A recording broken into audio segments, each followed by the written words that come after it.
أعوذ بالله من الشيطان الرجيم بسم الله الرحمن الرحيم إذا أنتم بالعدوة الدنيا وهم بالعدوة القصوى والركب أسفل منكم ولو تواعدتم لاختلفتم في الميعاد ولكن ليقضي الله أمرا كان مفعولا ليهلك من هلك عن بينة ويحيى من حي عن بينة وَإِنَّ اللَّهَ لَسَمِيعٌ عَلِيمٌ۔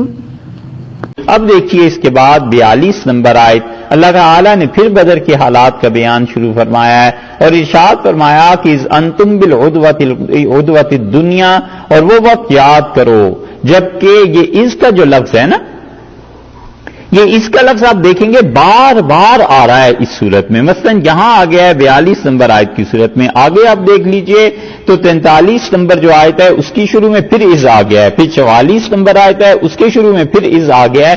یہ اس کا جو بار بار آ رہا ہے اس کا مطلب ہے یاد کرو اس وقت کو، یاد کرو اس وقت کو، مطلب یہ کہ تم پر اللہ کے اتنے احسانات ہوئے ہیں کہ تم لوگ ان چیزوں کو یاد رکھنا۔ تو یہاں پر پھر شروع کیا ہے کہ انتم بالعدوۃ الدنیا، اور جب لوگ تم تھے کہاں پر تھے؟ عدوہ، عدوہ کہتے ہیں عربی میں ایک طرف کو، سائیڈ کو، اور کہاں تھے؟ بالعدوۃ الدنیا، درے کے ناکے پر تھے، جو بستی تھی اس کے ایک ناکے، ایک کونے پر تم تھے، اور یہ کونا وہ ہے جو مدینہ منورہ سے قریب تھا۔ وَهُمْ بِالْعُدْوَةِ الْقُصْوَىٰ، اور وہ جو تمہارے مخالفین تھے، مشرکین، وہ تھے عدوۃ القصویٰ، وہ دوسرے ناکے پر تھے، پرلے ناکے پر۔ عدوہ تو ہو گیا نا ناکا، اور اقصا اور دنیا قصویٰ اور دنیا ایک دوسرے کے مقابلے میں آ رہے ہیں۔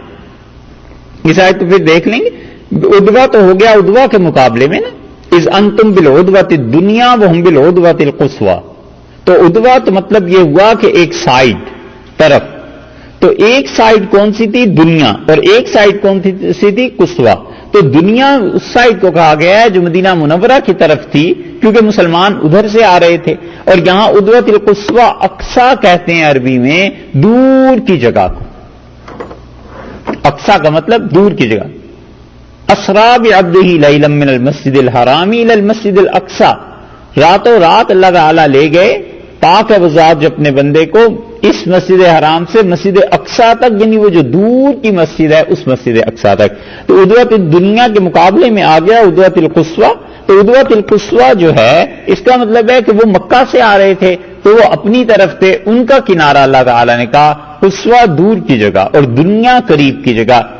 دنا قریب ہونے کو بھی کہتے ہیں نا، والرکب، اور جو وہ تھا قافلہ، اسفل منکم، تم سے کیا تھا؟ اتر گیا تھا تم سے۔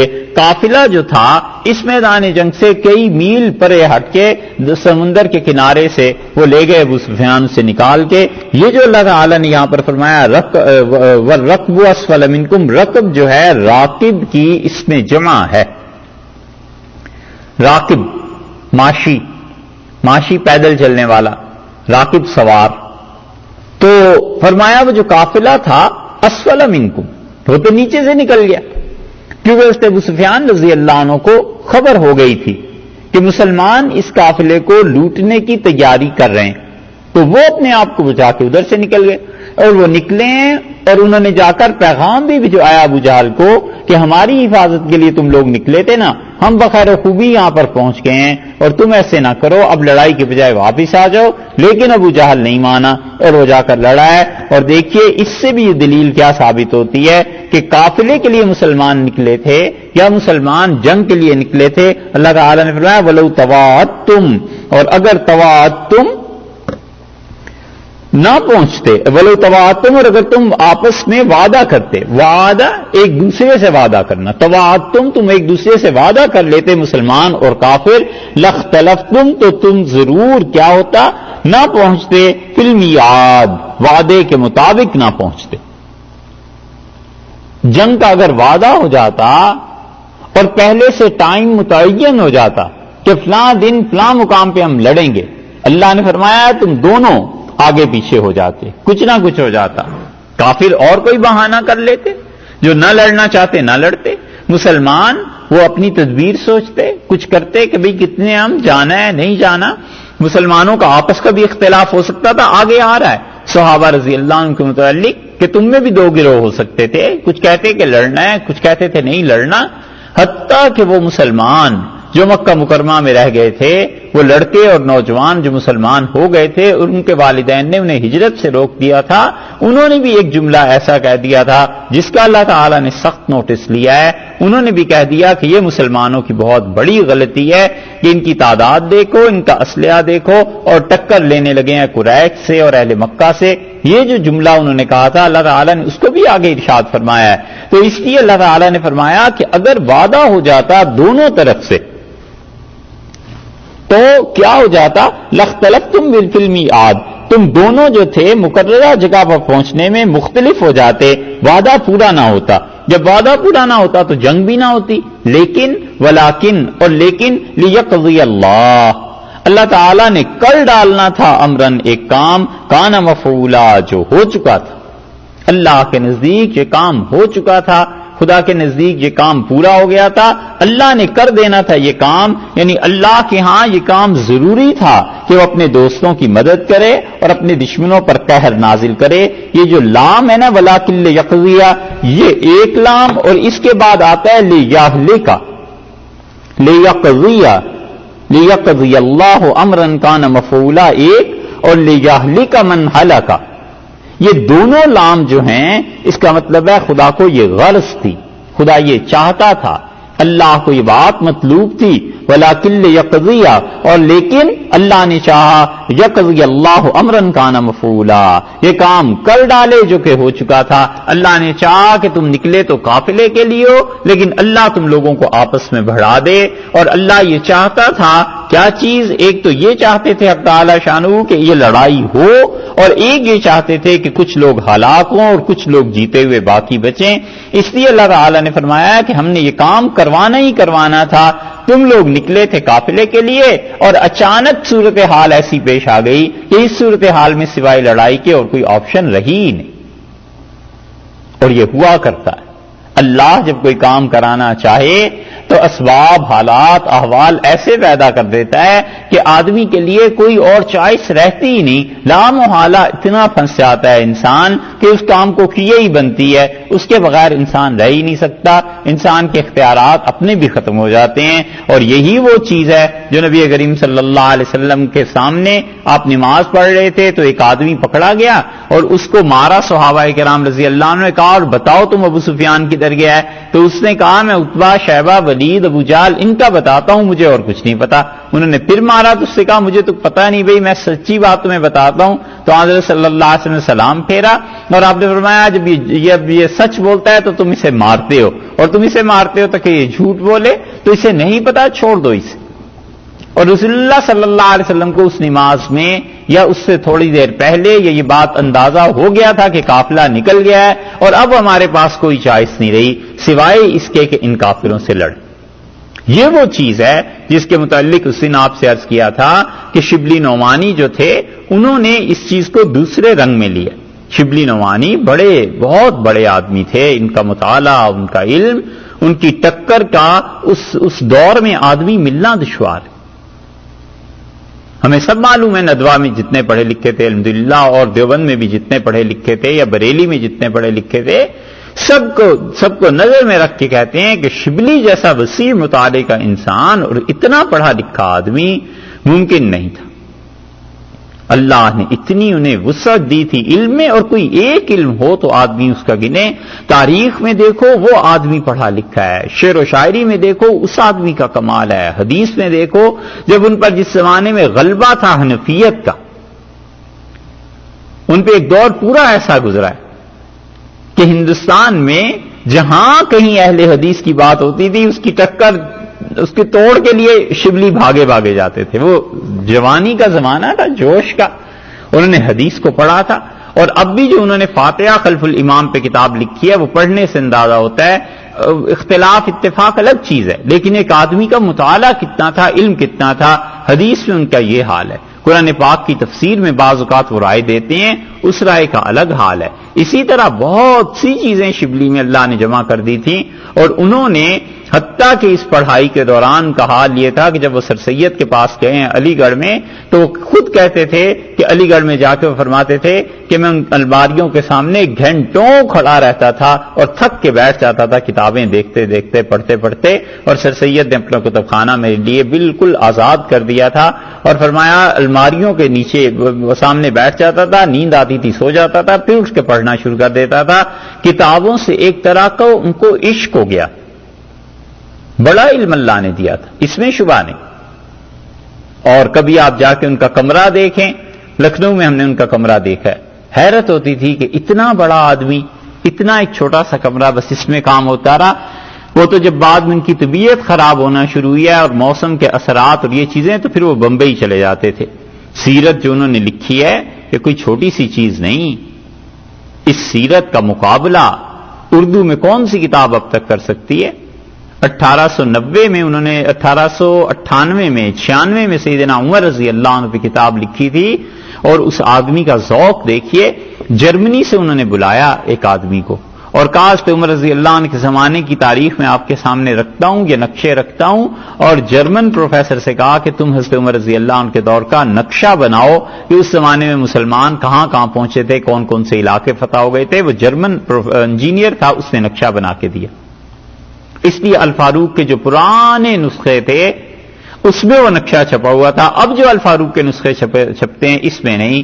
ایک مرتبہ ضرورت پیش آئی تو ندوۃ المصنفین اعظم گڑھ میں خط لکھا اپنے شہر اور وطن سے، تو اور عرض کیا ان سے کہ اب وہ کتاب ہمارے ہاں ملک میں رہی نہیں ہے، ملتی نہیں، بہت سی لائبریریز میں دیکھی ہے. تو ندوۃ المصنفین والوں نے اعظم گڑھ سے پاکستان وہ نقشہ پورا بھجوایا کہ شبلی مرحوم کے ہاں یہ چیز آئی تھی. شبلی کو علم کلام میں دیکھیں، اشاعرہ اور ماتریدیہ کی مباحث میں دیکھیں، وہاں اس انسان کا یہی حال ہے. کوئی ایک نوعیت کا علم تھوڑا ہی. اور اتنے نازک مزاج، اتنی نزاکت تھی مزاج میں کہ سید سلیمان ندوی کہتے ہیں ایک دن ہم گئے تو جب ہم نے دیکھا تو بڑے حیران ہوئے کہ وہ جو رضائی ہوتی ہے، لحاف جو اوڑھتے ہیں، وہ اگڑا ہوا ہے اور اس کی روئی نکلی ہوئی ہے. تو ہم نے کہا حضرت یہ کیا ہو گیا ہے؟ تو انہوں نے کہا وہ رات بارش ہو رہی تھی، چھت پہ پڑتی تھی، تو اس کی وجہ سے ہمیں نیند نہیں آئی، ہم نے اسے کھول کے اس کی روئی نکال کے اپنے کانوں میں ڈال. مزاج میں ایسی نزاکت تھی، کئی چیزیں ان کے مزاج میں بہت زیادہ ایسی نزاکت تھی کہ شبلی رونے لگے. ایک آدمی نے آ کے کوئی اپنے حالات عرض کیے تو سید سلیمان ندوی کہتے تھے کہ ہم بیٹھے ہوئے تھے، اس نے بات چیت جو بھی بیان کرنا تھا کیا تو مسلسل روئے جائیں. ہم نے کہا کیا ہوا ہے؟ کہنے کہ اس کی مدد کرنی ہے. پھر ہم نے سب نے مدد کی. دل کے ایسے نازک تھے اور علم بھی اللہ نے بڑھا دیا تھا. یہ جو انہوں نے سیرت لکھی ہے، یہ سیرت کوئی بچوں کا کھیل نہیں تھا. کاش کبھی وہ انسائکلوپیڈیا لکھ جاتے، کاش ایسے ہوتا. یہ کہ حرف بود کاش کے صد جا نوشتائیم. ایک کاش کا لفظ ہے جو اپنی زندگی میں 100 بار میں لکھتا ہوں. ہر جگہ پہ انہوں نے ہندوستان کے پورے دماغ جمع کر لیے. اور یہ وہ دور تھا انسائکلوپیڈیا سے پہلے جو مولانا عبد الماجد دریابادی کی گمراہی کا دور تھا. اور مولانا عبد الماجد دریابادی ایک لیٹر لکھا کرتے تھے اخبارات میں، اور بے نقاب کے عنوان سے کچھ لکھتے تھے اور آتے تھے شبلی کی مجلس میں مجبور ہو کے ان کے علم سے، اور جا کے انہی کے خلاف کسی اور نام سے چھپایا کرتے تھے. اور شبلی کو سب پتا. عبد الماجد دریابادی مرحوم خود کہتے تھے رحمت اللہ علیہ کہ میری یہ حرکتیں جوانی کی اور بچپن کی انہیں سب پتا تھیں، مگر کیا مجال ہے کہ میں ان کی صحبت میں جاتا تھا، کبھی مجھے اشارتاً بھی کہا ہو کہ تم ہمارے خلاف لکھتے ہو یا ایسی چیزیں. اور شبلی نے اس زمانے میں 1896 کے قریب جب انہوں نے لکھی ہے یہ، پھر انہوں نے اشتہار دیا 1906 کے قریب، اور انہوں نے کہا کہ میں نبی کریم صلی اللہ علیہ وسلم کی سیرت لکھنا چاہتا ہوں. سیرت جتنی تھی سب کی سب عربی میں تھی، لوگوں نے اردو کو ہاتھ نہیں لگایا تھا. اردو میں اب بھی کوئی مستند اتنی بڑی سیرت نہیں ملتی. اردو زبان کا دامن خالی ہے. اس وقت تو بالکل ہی خالی تھا. سر سید انہوں نے کچھ لکھا تھا, پھر شبلی کو دیکھ کے کچھ لوگوں کی ہمت پڑی تو لوگوں نے لکھنا شروع کیا, وگرنہ اردو میں کیا چیز تھی, اب بھی ایسی چیز نہیں. اور پھر اس سیرت کو جو انہوں نے لکھا ہے, انہوں نے اس وقت کہا کہ مجھے 50,000 روپے چاہیے. اور یہ بات ہے سن 1905 کی, 1323 ہجری میں حضرت مولانا رشید احمد صاحب گنگوئی رحمۃ اللہ علیہ کا انتقال ہوا تھا. اس سال انہوں نے کہا کہ 50,000 روپے جمع کر دیں. اور 50,000 روپے اس وقت کے کتنے ہوں گے جب سونا 2 روپے تولا ہوتا ہوگا, 3 روپے تولا ہوتا ہوگا. سوچے آدمی تو کتنے میں 80 تولے کا سیر ہوتا ہے نا, تو ایک سیر میں کتنے 80 کو ضرب دے لیجئے, 2 سے دے لیجئے, 5 کروڑ روپیہ بن جاتا ہے. یہ اس وقت کی بات ہے. جتنا بھی بنتا تھا انہوں نے یہ کہا, اور انہوں نے کہا مجھے سیرت لکھنے کے لیے اتنے چاہیے. اور مسلمان پیسے تو کیا جمع کرتے, یہ بھوپال والوں نے کام کیا. سلطانہ جہاں بیگم مرحوم تھیں رحمہ اللہ, اللہ تعالیٰ اس کی قبر کو ٹھنڈا رکھے اور نور سے منور کرے. یہ بھوپال کی ملکہ تھی. اس نے بلایا اور اس نے کہا آپ بات کریں کتنے پیسے چاہیے. ان کا اتنے پیسے چاہیے. اس نے کہا میں دیتی ہوں, اب سیرت پہ کام کریں. اور سید سلیمان ندوی رحمۃ اللہ علیہ کہتے تھے جب پہلی جلد سیرت کی مکمل ہوئی تو مجھے بھیجا کہ ملکہ صاحبہ کی خدمت میں پیش کرو. اور وہ کہتے ہیں جب میں ان کے سامنے گیا, پیش کیا, تو ان سے بات کر کے, خود شبلی نے بھی لکھا ہے جب پیسوں کے لیے گئے تھے شبلی, تو وہ کہتے ہیں اس سے بات کر کے اندازہ ہوتا تھا کہ اس عورت کو خدا نے کتنا علم دی. وہ خود صاحب تصنیف تھی. سلطان جہاں جو تھی بیگم صاحبہ, انہوں نے خود کتابیں لکھی, انہیں علم کی قدر تھی. تو اس وقت اردو میں یہ لکھی گئی. اور وگرنہ اردو میں سیرت کوئی نہیں تھی. نبی کریم صلی اللہ علیہ وسلم کے حالات, جنگیں, غزوات, کون جانتا تھا ان چیزوں کو. اور اردو کی عمر ہی کل کتنی ہوئی تھی اس وقت, آج سے 100 سال پہلے اردو زبان جو تھی وہ مشکل سے 100-150 برس پرانی زبان تھی. اور کیا, یہی ٹھیک اب حالت انگلش میں لا کے دکھائیں ہمیں. کہیں رسول اللہ صلی اللہ علیہ وسلم کی سوانح ہے, سیرت ہے, جنگوں کے اسباب کیا ہیں, کیوں لڑی تھی. جتنا کچھ انگلش اور فرینچ میں کافروں نے لکھا ہے رسول اللہ صلی اللہ علیہ وسلم کے خلاف, مسلمان ان کو چھوڑو, ان کا تو کیا جواب دیں گے. نبی کریم صلی اللہ علیہ وسلم کے حق میں اس کا 10% بھی اب تک لکھ نہیں پائے, نہیں لکھا. یہ علمی دنیا میں مسلمانوں کی شکست اور مات کی دلیل ہے. یہی حال تفسیر کا بھی ہے قرآن پاک کا, یہی حال حدیث کا بھی ہے. اب کچھ ہوش آئی ہے تو جو عربی کی تفسیریں اور حدیث کی کتابیں اس کا انگلش میں ترجمہ کرنے لگے ہیں. ابھی آپ انگلش سے ترجمہ کر رہے ہیں, پہلے اردو میں ترجمہ ہوا, اب انگلش میں ترجمہ ہوا. لیکن اس سے نتائج کیا اخذ کرنے ہیں, ثابت کیا کرنا ہے, یہ سارا میدان انگلش کا بالکل صاف ہے. اور کوئی پرواہ نہیں ہے لوگوں کو کہ ان کی آئندہ نسلیں اگر پڑھنے کی لت پڑ گئی تو پڑھیں گی کیا. وہ سیرت پہ اگر غیر مسلموں کو پڑھیں گے تو ان کے دل میں ایسے ایسے کانٹے وہ بیج دیں گے کہ وہ ساری زندگی نکالے نہیں نکلتے. کافروں کی کتابیں اگر آپ رسول اللہ صلی اللہ علیہ وسلم کی سوانح اور سیرت پر ہی پڑھ لیں, جو کچھ انہوں نے لکھا ہے وہ چلتے چلتے ایک بات لکھ جاتے ہیں, ایک جملہ لکھ دیتے ہیں کہ ہمیں ساری زندگی رسول اللہ صلی اللہ علیہ وسلم کی سمجھ میں آ گئی. یہ جو مسئلہ ہے نا, اس میں محمد صلی اللہ علیہ وسلم کا یہ جو پوائنٹ تھا, یہ جو پہلو تھا بڑا ویک تھا, بس یہ وہ لکھ دیتے ہیں. اب جو آدمی باقی کتاب پڑھ کے متاثر ہو رہا ہوتا ہے اس کے دل میں یہ کانٹا چپ جاتا ہے, اور وہ پھر ڈھونڈتا رہتا ہے کہ کس کے پاس جائے اور کیا کرے. یہ چیزیں شبلی کا یہ کارنامہ تھا. لیکن شبلی نے سیرت میں جتنی چیزیں بھی لکھی ہیں, اہل علم کو حق پہنچتا ہے کہ جو چیز ان کی سمجھ میں نہیں آئی ہے, جہاں دلائل ہیں, دلائل کی بنیاد پر اختلاف کریں. کوئی کفر اسلام کا مسئلہ نہیں, کوئی ایسا جھگڑا نہیں ہے. البتہ پوری امت اس بات کی قائل رہی ہے کہ رسول اللہ صلی اللہ علیہ وسلم نکلے تھے قافلے کے لیے. یہ شبلی نعمانی ہیں جنہوں نے لکھا کہ لڑائی کے لیے نکلے تھے, اور حتیٰ کہ وہ خود بھی مانتے ہیں. وہ کہتے ہیں کہ سارے سیرت کے ارباب, سیرت کے لکھنے والے متفق ہیں, اور امام بخاری رحمۃ اللہ علیہ کی بھی رائے یہی ہے. اور میں اب بتاتا ہوں کہ کیا ان سب سے غلطی ہو گئی ہے. تو اگر شبلی اس کو مانتے ہیں کہ سب لوگ اس طرف تھے, اب جو ہم ایک صدی کے بعد آ رہے ہیں, ہم تو اس کنارے پر کھڑے ہیں نا, ہم تو دیکھ سکتے ہیں پچھلے کیا کیا تھے, کیا چیزیں تھیں.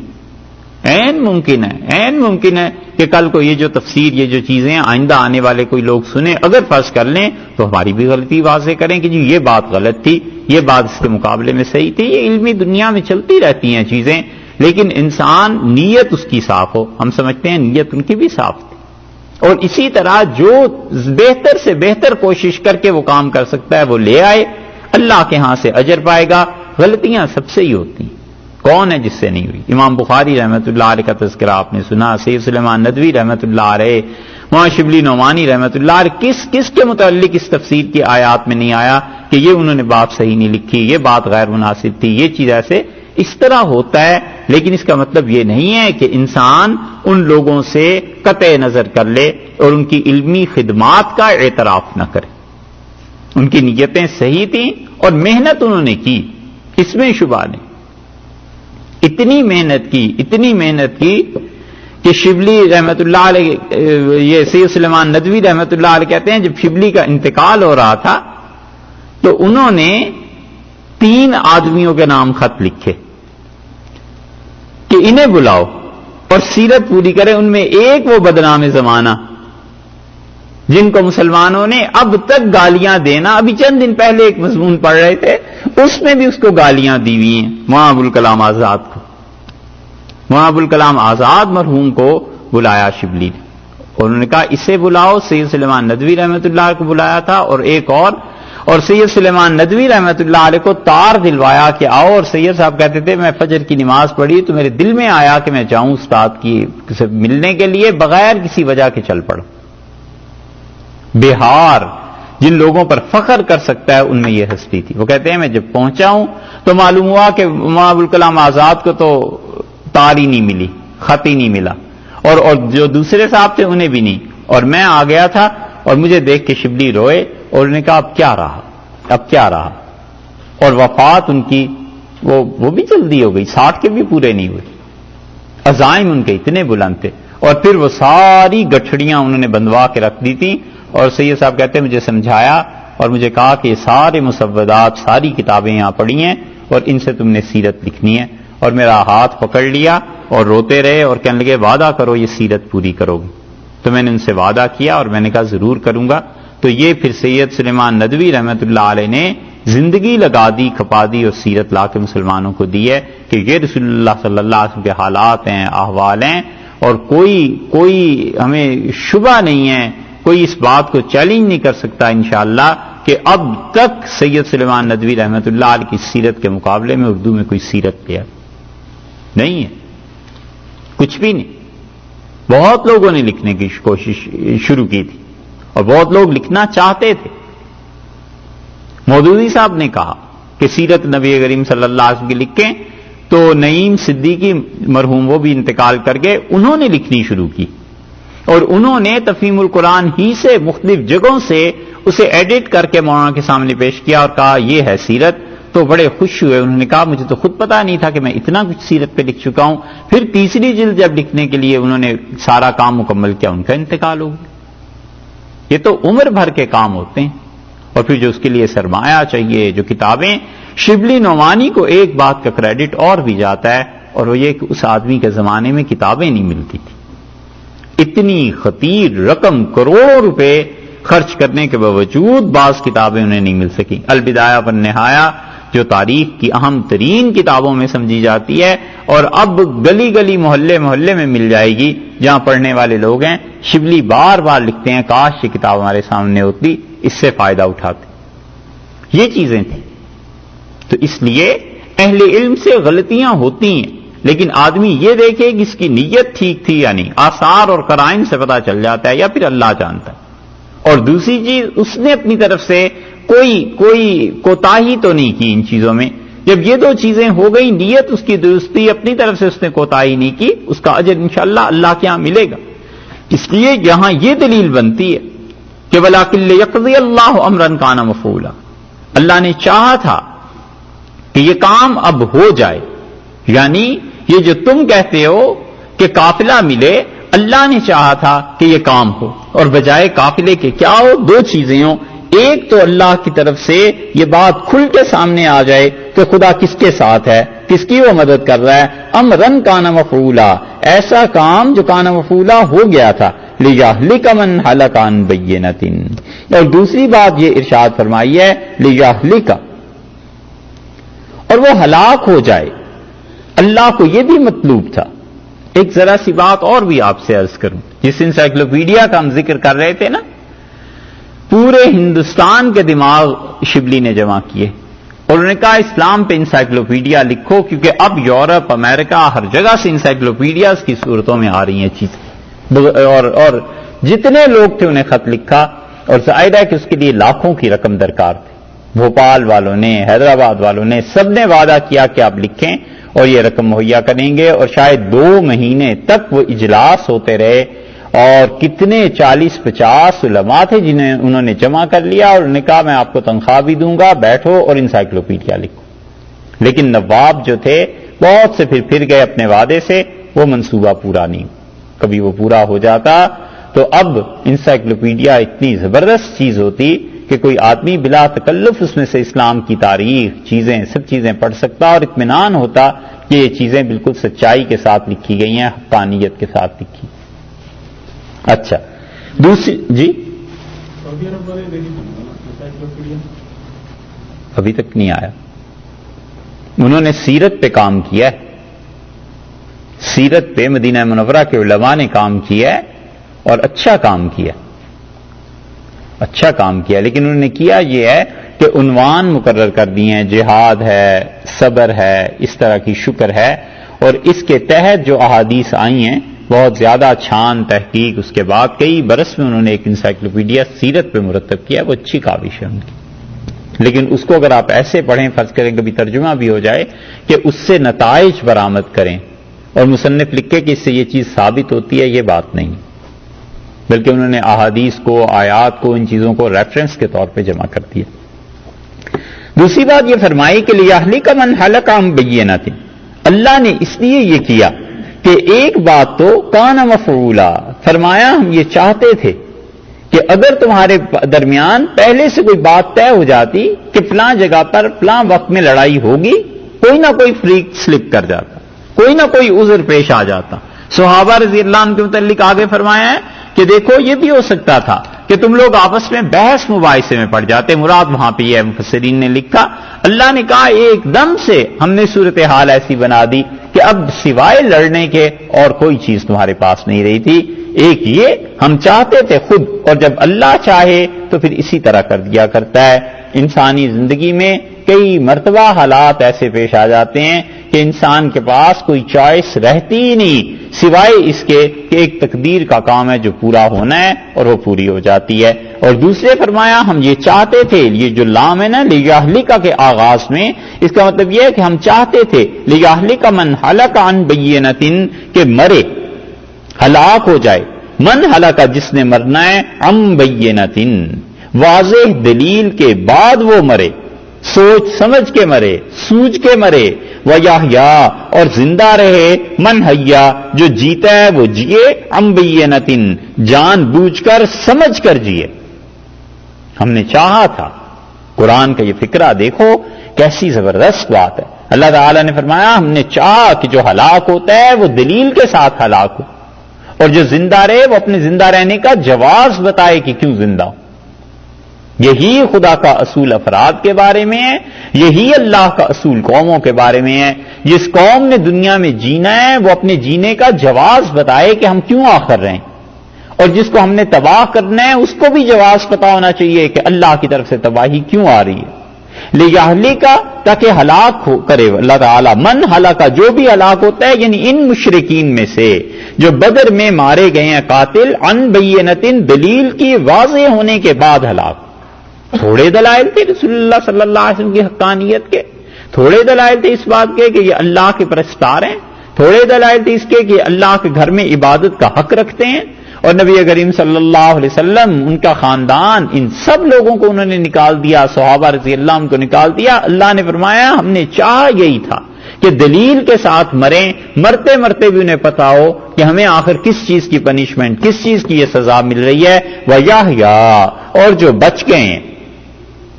ایک تفسیر تو یحییٰ کی یہ کی گئی کہ جو جیتے ہیں یعنی مشرکین جو بچ گئے ہیں، من حی عن بینۃ، وہ دلیل کے ساتھ جیئیں، یعنی مرنا تو انہیں بھی تھا لیکن آئندہ کو انہیں سمجھ آ جائے کہ جو ہمارا ایک حصہ مارا گیا ہے یہ اسی وجہ سے مارا گیا ہے نا کہ خدا کا عذاب آیا ہے، ہمیں ان سے سبق سیکھ کے اسلام کو قبول کر لینا چاہیے. ایک تفسیر. اور دوسری تفسیر یہ کی گئی ہے کہ وَيَحْيَا، اور یہ جو نبی کریم صلی اللہ علیہ وسلم اور ان کے صحابہ رضی اللہ عنہم باقی بچے ہیں، من حی عن بینۃ، یہ اس دلیل کی وضاحت کے بعد باقی بچے ہیں، اور انہوں نے ثبوت فراہم کیا ہے کہ ہمیں دنیا میں رہنا چاہیے کیونکہ ہم اللہ کے پرستار ہیں، اللہ کی توحید کو مانتے ہیں، اسلام پر عمل کرتے ہیں، ہمیں اس لیے باقی رہنا چاہیے.